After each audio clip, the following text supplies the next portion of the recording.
2011 చట్ట ప్రకారం తెలంగాణలో కౌలు రైతులను గుర్తించాలన్నారు ప్రొఫెసర్ హరిగోపాల్.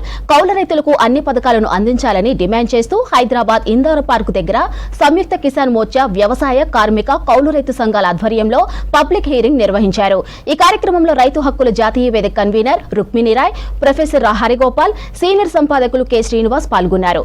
ఇక ఎన్నికల ముందు కౌలు రైతులకు ఇచ్చిన హామీలను కాంగ్రెస్ ప్రభుత్వం అమలు చేయాలని డిమాండ్ చేశారు. కౌలు రైతులను అన్ని రంగాల్లో ఆర్థికంగా ఎదిగేందుకు కృషి చేయాలన్నారు. ఇక ఆత్మహత్య చేసుకున్న రైతు కుటుంబాలకు ప్రభుత్వం న్యాయం చేయాలని డిమాండ్ చేశారు. జూరీ సభ్యులుగా మీరు ఇక్కడ చెప్పిన సమస్యలు ఏవైతున్నాయో అవి మరింత ప్రజల దృష్టికి తీసుకురావడానికి, విశాల సమాజానికి చెప్పడానికి తప్పకుండా జూరీ సభ్యులు ప్రయత్నం చేస్తారు. ప్రభుత్వానికి ఇవాళ వ్యవసాయ కమిషన్ ఒకటి వేశారు. ఆ వ్యవసాయ కమిషన్ దృష్టికి జూరీ సభ్యులుగా మేము వెళ్ళి మీ తరఫున మేము తప్పకుండా మాట్లాడతాం.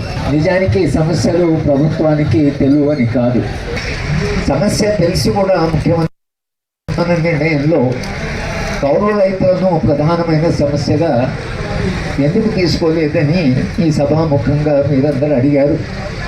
మీ తరఫున మేము కూడా ముఖ్యమంత్రి గారు మీకు సమస్య తెలుసు, సమస్య గురించి మీరు వాళ్ళకి ఒక హామీ ఇచ్చారు.